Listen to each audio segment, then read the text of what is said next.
Cover Killer Nation, it's time for once again another metal review. It is a great day for heavy metal.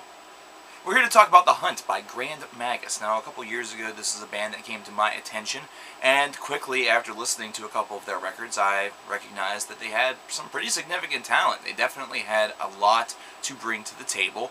They are a band that would be more so associated with heavy metal with a little bit of a doom offering as well, and maybe even throwing in some elements of power metal, just kind of fusing them in there ever so slightly, but strictly sticking mainly to the heavy metal and the doom philosophy. Now, The Hunt is an album that actually follows this to the T, because you do have the opportunity and the exhibit of some very, very soaring vocals at the same time, with some swirling melodies that definitely don't feel out of place on a power metal record. However, where the power metal ideal really slows down to a bitter halt is whenever you realize that this is in no way anywhere close to being symphonic, not to mention everything isn't really dealing with magic and mysticism. This is more the old school heavy metal philosophy, with that slight little latent doom. If anything, you almost hear a little bit of Black Sabbath in there, mixed with some classic doom offerings and some classic heavy metal. I mean, there's some Scorpions you could even toss in there. I even hear some the doom and gloom that you would hear from bands such as Candlemass. So there's a nice patriarch of sources that are there, a nice patriarch of influences that can be kind of swirled together to create this whole. And The Hunt is able to exhibit each and every one of them with a lot of passion, with a lot of fervor. And this album also has something else that is certainly works to its benefit and to its advantage, and that's the fact that it is varied. You know, there are certain elements where you can hear the difference between the more traditional heavy metal stylings, and then the slowdowns, you know, the kind of the crossing between the heavier riffing and the slow strumming, the acoustics and the electric and things like that. Now, there is a little bit of a moment where it might begin to feel a little bit repetitive. Now, this is not because every single song necessarily sounds the same as far as construction is concerned. It's just something where there's a little bit of variety, but it may not be enough for some people. Some people may feel that there's a very samey feel to it, that there's not enough of a real leap of faith going into other different styles, or enough of a leap of faith really kind of making and expanding their own style.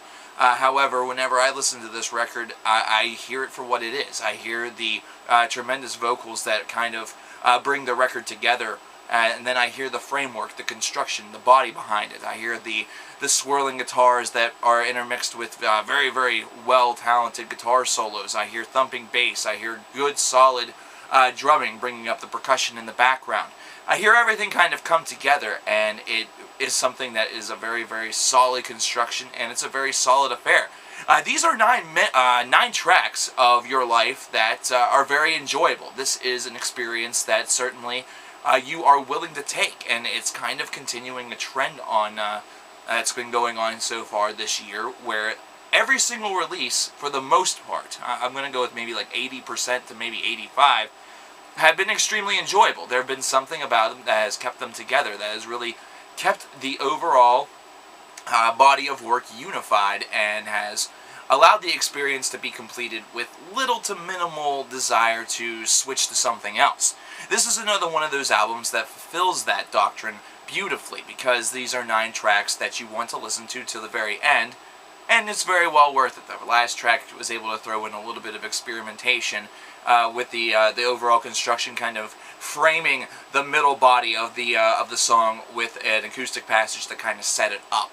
And that's something very cool. I always love the last track on albums, because it usually ends up being where the band showcases a lot more variety. They're willing to take some more daring risks, and it's kind of been the track where many people want to lead with their they lead off with their best foot whenever you start off a record, and then they also want to end with something memorable. That way it stays in your mind. And whenever you hear a weak last track, sometimes that's really kind of definitive toward an entire album, but not always. A good example of how a final track turned maybe an album that is just really great into something that was worth really you know, going right out and purchasing it was last year's Deicide release, where the final track really just kind of put a cap on everything, kind of got the save if you want to go for the baseball metaphor.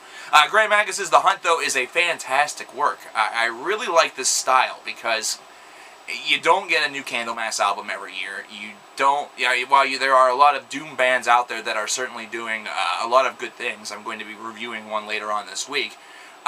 This is something in a style where it is very easy to kind of get lost in the fold and find stuff that's good but not great. This is a band that's definitely great. This is a band that I'm going to right now put on Cover Killer's bands to watch. They've been around for a while, but this is a band that you should definitely investigate.